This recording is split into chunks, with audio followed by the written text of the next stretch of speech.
Hello everyone, welcome back to my channel. This is Sekin's Diary. If you're new here, I make sewing tutorials especially for beginners. So today's tutorial I'm going to make a pair of shorts, and these are the measurements you're going to need. I'll show you how to calculate your crouch depth if you don't know how to do that.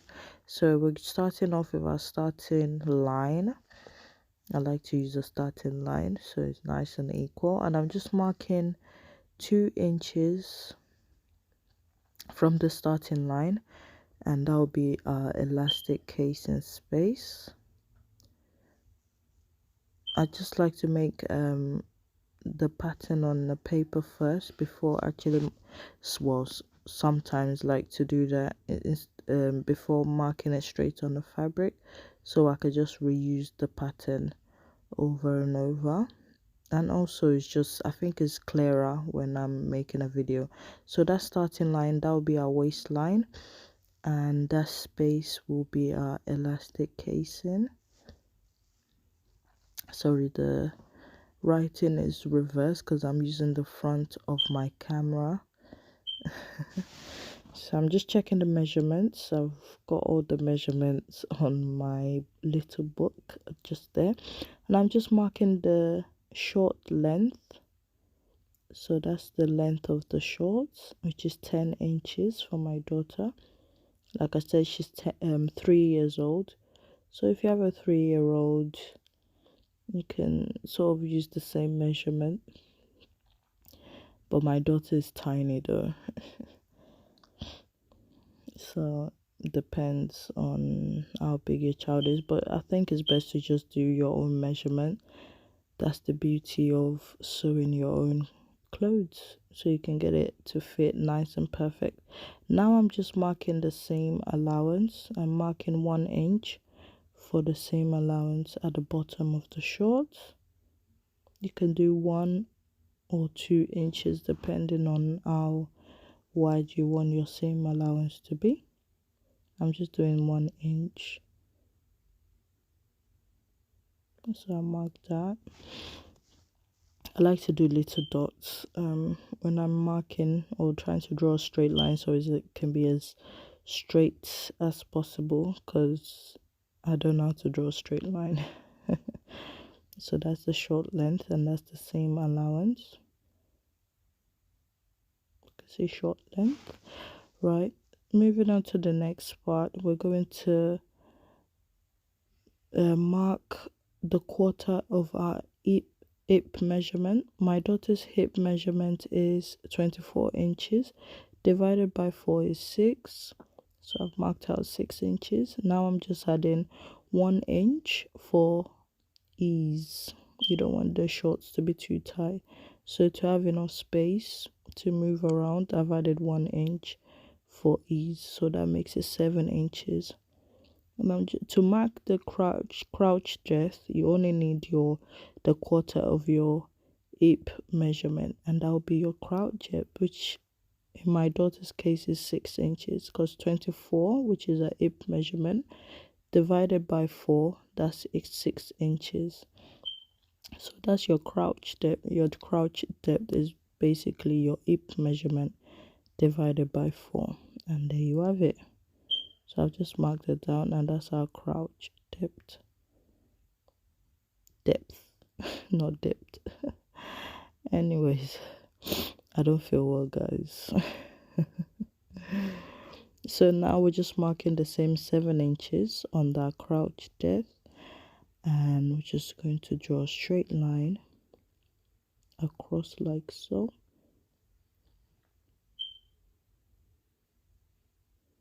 As you can see, my hands are not steady, so I take my time when I'm drawing a straight line. Now we're just going to mark 1.5 inch by our crouch depth, and that's just going to give us enough space to put the trousers on. You know where the trousers go at the crouch area, and that's 1.5 inch. So altogether on that line it's 8.5 inch. We're just going to use our curve ruler, or you can freestyle it. It's no biggie, and that makes it 8.5 inch, as you can see. Right, so for the same measurement, we're going to take that 7 inches, place it at the M of our shorts, and we're just going to connect it like that.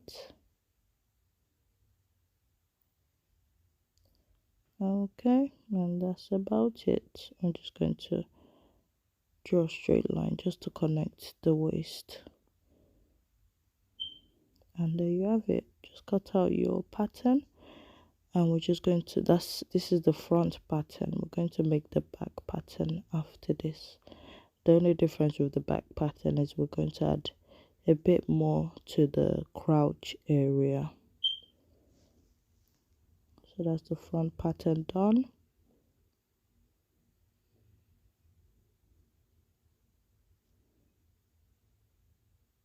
Just going to place that on top of our paper. I'm reusing this paper. This is not real pattern paper, by the way. It's just paper from those, what's it called? I can't remember what those paper are called. Those sticky paper. And this was from the back of it. So I'm just reusing, should I say.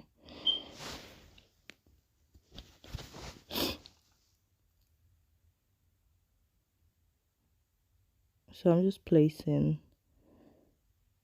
something heavy enough to hold the paper down, and I'm just adding 1 inch, 1 extra inch to the crouch area.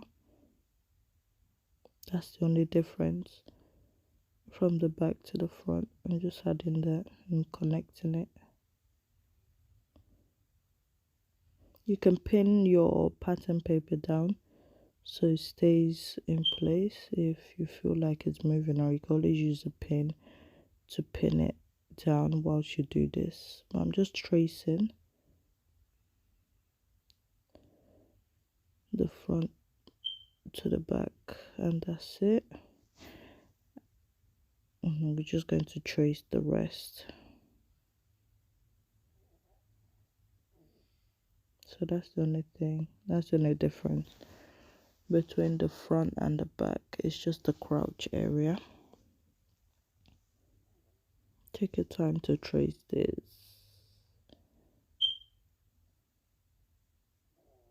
Okay. This short is so easy to make. Why does it look like I have grey hair in my afro? I don't have grey hair. Nothing wrong with grey hair, by the way. I'm not a hair fanatic. I'm not really bothered.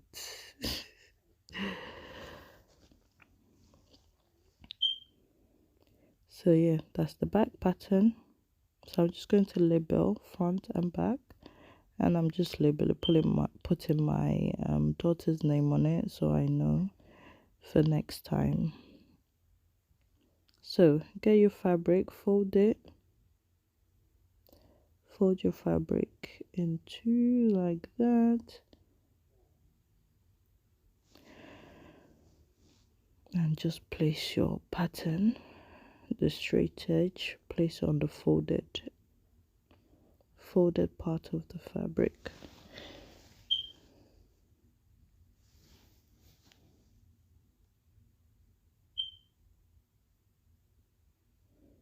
I could have done this less fabric.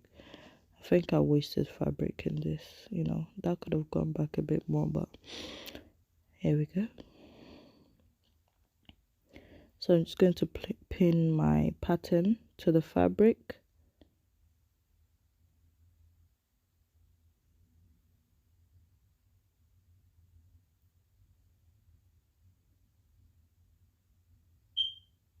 This part I like to just pin it down properly, because it's important you get it right, you know, so it fits perfectly.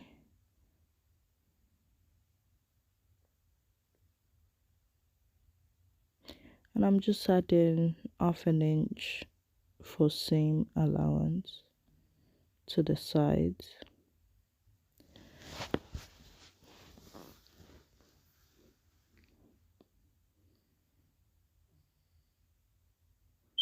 So just to the sides.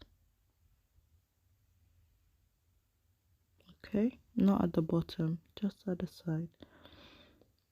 I'm just going to cut that out. I will do the same for the back pattern as well. The reason we added the 1 inch to the back pattern, because obviously, you know, the back is bigger than the front, you know, because obviously our bum area, so that gives it enough space for the bum to fit in.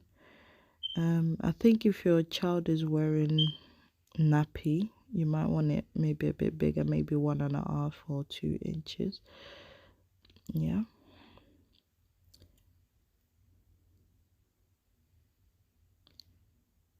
Okay, I'm just marking the fabric, because you don't have to do that part. That's because I'm using Ankara fabric, and sometimes it's so difficult to tell the right side from the wrong side, so I like to mark the wrong sides with my chalk.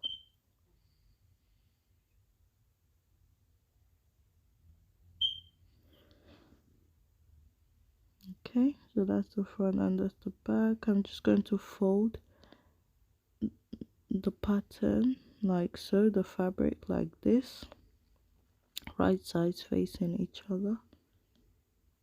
So fold it on the right side. Right, I'm just going to sew along at the bottom.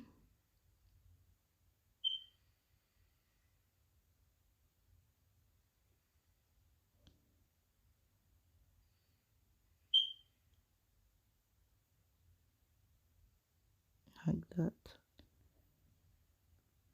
Sew along like so.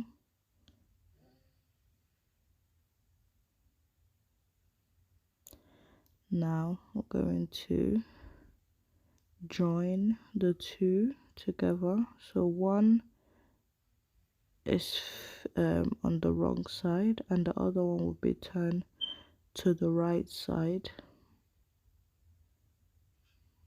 So one is still on the wrong side and this will be turned on the right side. So I'm just going to tuck the right one inside. So tuck it in. As you can see, that's the right side and the other one. So we're basically joining right sides together. So make sure you match where the seam is first. Sorry, it's out of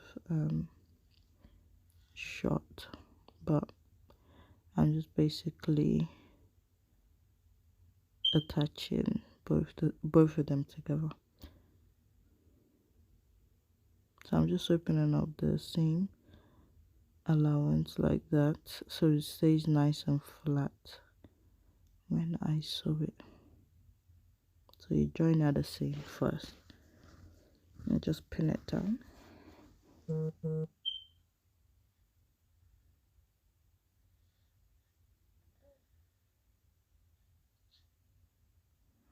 Or you just go round like a U shape, and that's where you'll be sewing.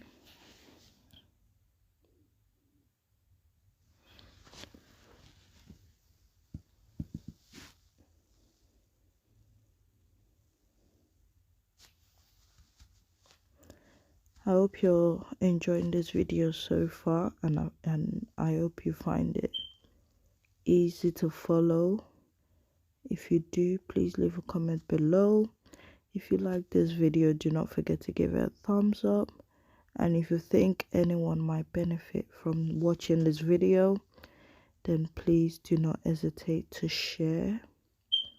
Thanks for all your support, guys. When I started this sewing tutorials, I didn't think I would ever get to 1,000 subscriber, but I did. So thank you for all your for always subscribing, and thank you for all your support so far. I really do appreciate it. Yeah, I hope you continue to support my videos, support my channel. Please share. I'm trying to get more views. But there you go. We've joined our shorts. If you have a serger, do the raw edges. Just overlock the raw edges. And yeah, I'm just folding the bottom of the shorts. Adjust the camera there. I've just bought this clamp. Is it a tripod? Would I call it? It's not a tripod. It's a clamp camera holder. I don't know what to call it, but you sort of clamp it, and you could do it from the top. So I've clamped it to my shelf. I'm trying to like find a different angles to make my video. So yeah, if you like this angle, let me know. I'm just trying to find the different ways for you to be able to see what I'm doing. But with this one, it's quite difficult, because with normal tripod, you're able to just see what you're doing. But with this one, because the phone camera is upside down, so yeah, it's a lot of adjusting and getting used to. But yeah, I've folded, and I've done the same for the elastic. So I've ironed. It's good to iron. So iron a little bit first, about 1/4 inch, and then fold the rest down. And the same for the shorts. As you can see, I've ironed it flat. It's so good to just make sure you iron your seam allowance before you actually sew it. It just makes it look much neater, promise you. I know sometimes it can be long ironing, but that's part of sewing. You just have to, like, I don't really like ironing as well, but I enjoy sewing, so you have to leave a gap just there so we can insert elastic once we done sewing. And that's my elastic. I'm using, my elastic is about 3/4 inch wide, or you can even use 1/2 inch wide elastic. And this is the best thing I've ever bought, this elastic threader. I used to use safety pin, but sometimes it will open and then I will hurt myself with it. So since buying this, oh, I just love it. It's the best thing, because with sewing comes pain sometimes, and I don't want that pain. So I bought this, and it's been really good actually. I don't have to be afraid that the safety pin would open halfway whilst inserting the elastic and then end up bleeding. But yeah, I just need something else to use apart from using those pins, for those sewing pins.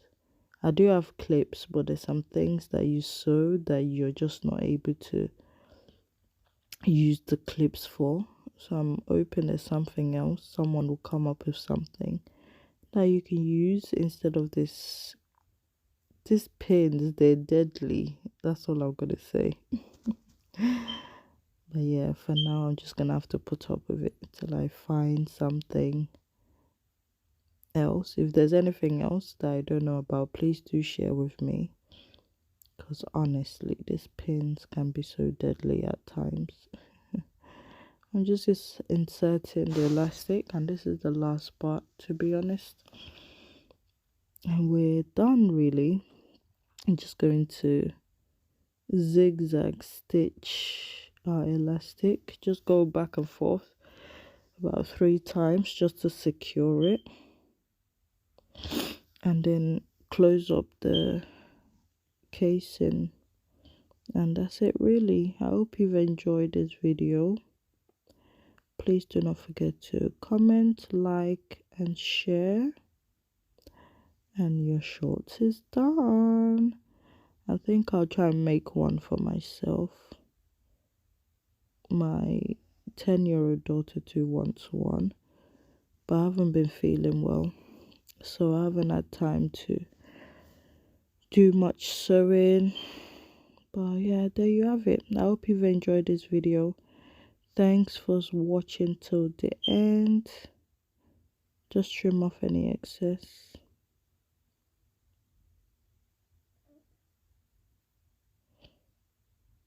In this one, I've left the elastic without trimming off the excess because just in case I need to adjust it. But yeah, there you have it. It's as simple as that. It's so easy to make, and I really enjoy making this. And I like elastic waist because it's just adjusts easily, you know, and it's simple to make. Thank you so much for watching. Thank you for your support always. Sorry I sound so low in this video. I'm not feeling well, and it's just not me. Like, I'm not one that doesn't feel. I always have enough energy, but nah, this one has got me. But thank you for watching, and that's the shorts on my daughter. And if you haven't seen the video of how to make this top, you can check that out. It's the video I posted before this. Hope you have a blessed week. Take care. Bye.